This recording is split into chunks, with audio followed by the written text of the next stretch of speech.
Does anyone have any questions? ¿Alguna pregunta? ¿Un comentario? Any questions, comments?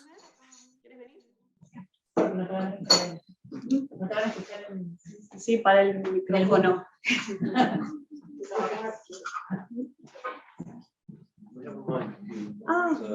Bueno, that's fine.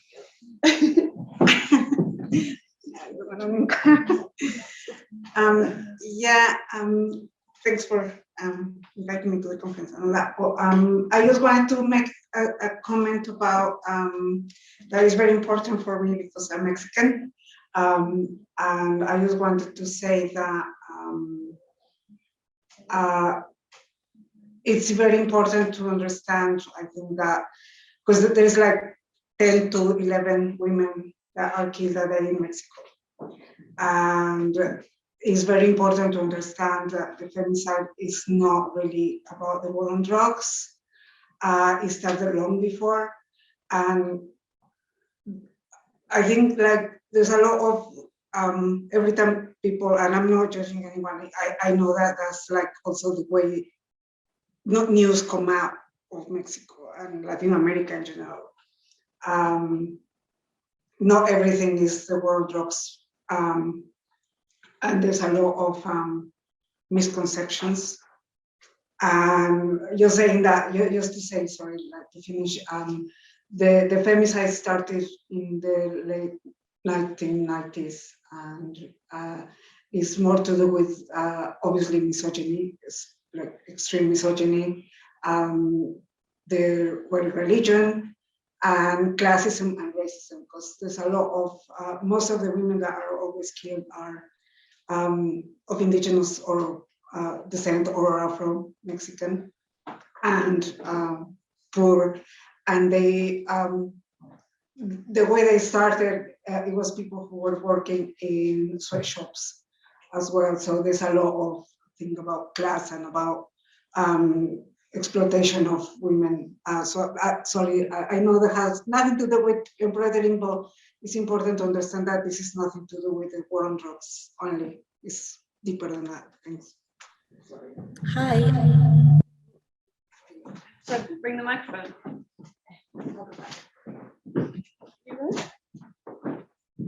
Sorry, so if I could just thank you for that. If I could just respond to that to explain that, in case I was unclear, that the Bordando por la Paz movement in Mexico is not just about the femicides. The Bordando por la Paz, the Embroidering for Peace movement, is about documenting all of the people who get killed. So some of the groups specifically document the femicides, and they often do this in pink and purple thread. And some of the groups document the disappeared. Some of the groups are run by families of the disappeared. The group that I've been working with, Tanya Andrade Oleo, who I've got some of her little booklets. If anyone's interested in one of her little booklets, I can send it to you. She now does a fanzine, but she basically started Fuentes Rojas in Mexico, which was one of the Embroidering for Peace groups that focused not just on the femicides, but on all of the victims of the war on drugs. So just hopefully that's clear. More questions? We have a question from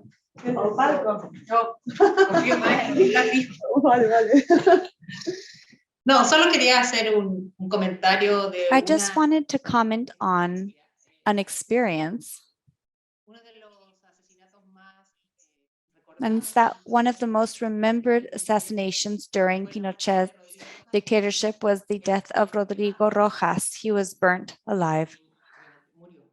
And of course, he died as a result, because there's a woman that did survive. And this idea resonates with me, referring to what Lorna highlighted and also what our colleague from Cyprus pointed out, as well as Emma. When 30 years of the death of Rodrigo Rojas was commemorated at Memoir Arte, we gave a gift to the mother. And I'll never forget this because it was the first arpillera that we were handing over to someone with a nationally recognized heartache.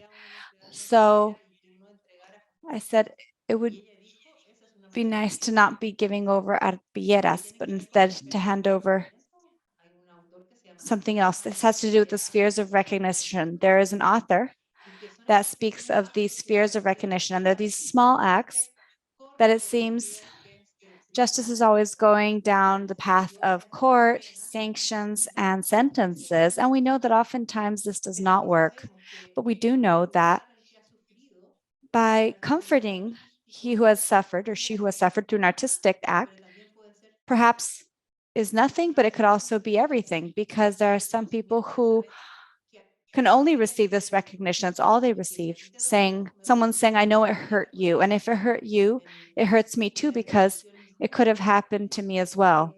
And this unfair distribution of pain and suffering on earth. So I just wanted to share that with you, because it's a cross-cutting vision of what happens to all of us as humans. We're so infinitely similar and so infinitely different. But when we are touched deep down inside, we're all connected by these threads and mostly by art, because it's a language that allows us to deliver justice in a way. So I believe this deep meaning behind art in its multiple variations, and it's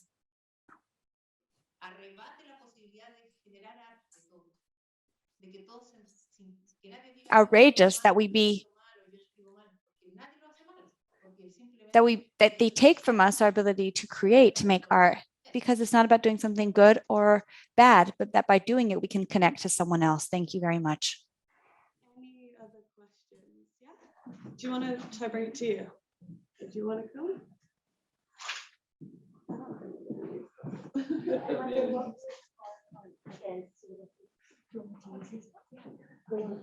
Then you get to be on the screen for everyone soon as well. I have a question for Lorna. Lorna, I liked your phrase in your talk really a lot about knots within a broader feminist movement. And I wonder if you could please elaborate a bit on that, because you only had a short time, and I'd love to hear more, please.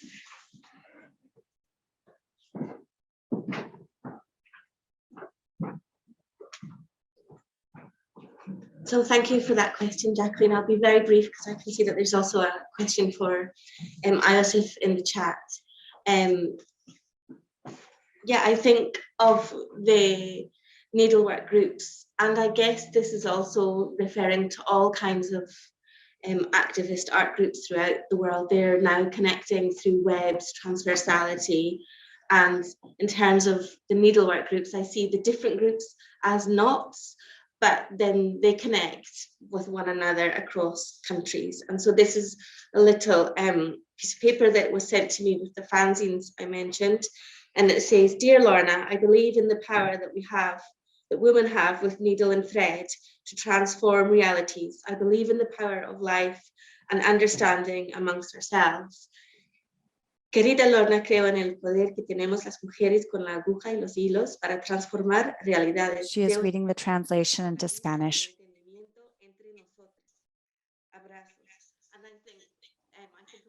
And I think we're all sort of connected with these threads, and hopefully this conference is bringing in different threads of people in architecture and different disciplines to help with that transversality. So I don't know if we can spotlight Hannah, if you can spotlight Peter, and there was another Lorna who had a question, or I don't know, Lorna Cameron, if you would like me to read out your question for Iosif. Hang on. That would be fine.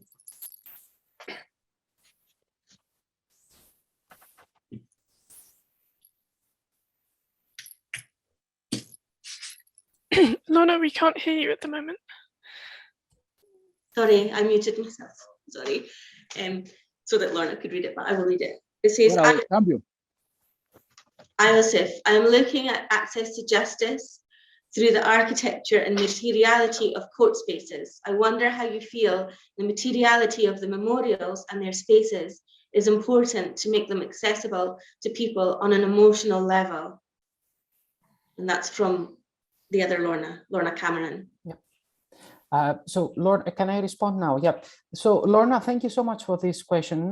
This is a very interesting question. And by the way, very fascinating research, what you're doing, if I can infer correctly from your message.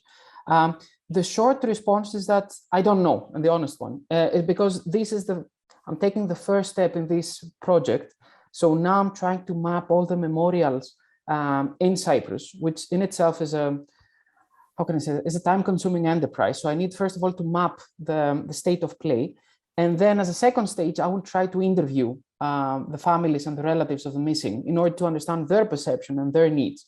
From my previous experience, so my informed guess is that it's quite complicated because different, let's say, victims groups have different priorities and different perceptions of particular memorial practices or transitional justice policies.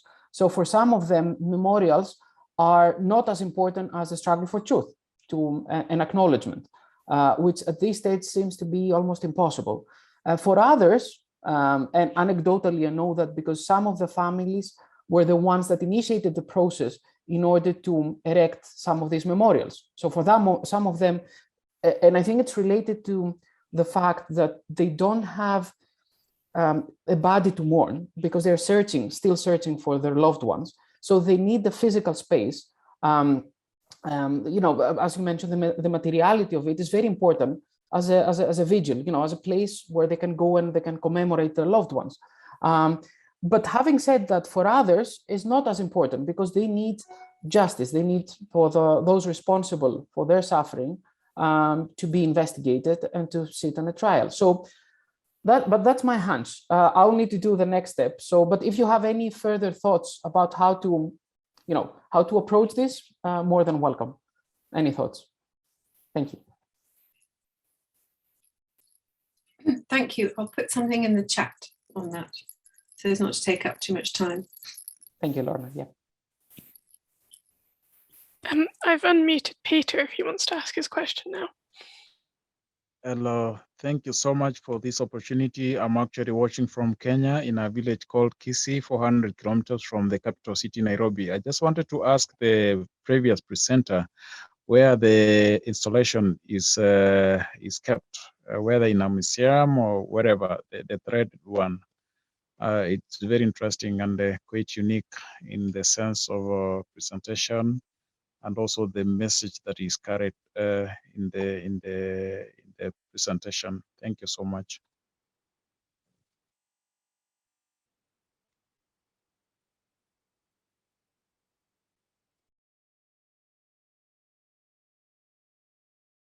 So this will be the last question. We'll just have Emma Shercliff come up and respond to that question, and then we'll finish by Emma sharing her references, which someone asked for in the chat. If I could just thank Ava for helping with the chat, and Erica, and thank Hannah at home for her wonderful work, spotlighting everyone and helping us, and of course Liam for helping us to sort out all the technical problems that we had at the start. Thank you everyone for participating, and to all the speakers. So I'll let Emma answer that question and then share her references. Do you want to answer the question first? Yes, thank you, Annie. Hi, Peter. Thank you for the question. I presume the red piece, you mean the image I showed of the rug making in Paris. That piece of work is still in Paris. It's with the community. It was a piece of work that was completed back in 2006. So that's 18 years ago now. And the core group of women that I worked with at the time, they hold the rug, as is often the case with some of these collectively made pieces of work. They're not always given a permanent home to be displayed. It's very difficult to, especially for textile pieces, I think, because of the nature of the material, it decays, it can get dirty. Some institutional centres can be reluctant to keep them on permanent display. and we never found a permanent display for the rug. So it was rotated between each participant who'd been involved in the project. And we looked after it in our homes for a while.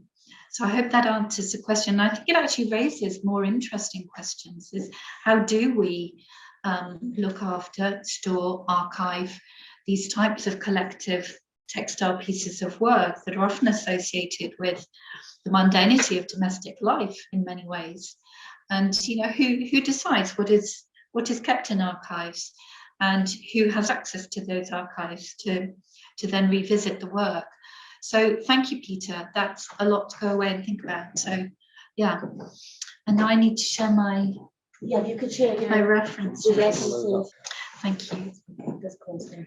Just need that for a little bit longer, I think. And then that one. The other one. That's it. Stand up for Elizabeth.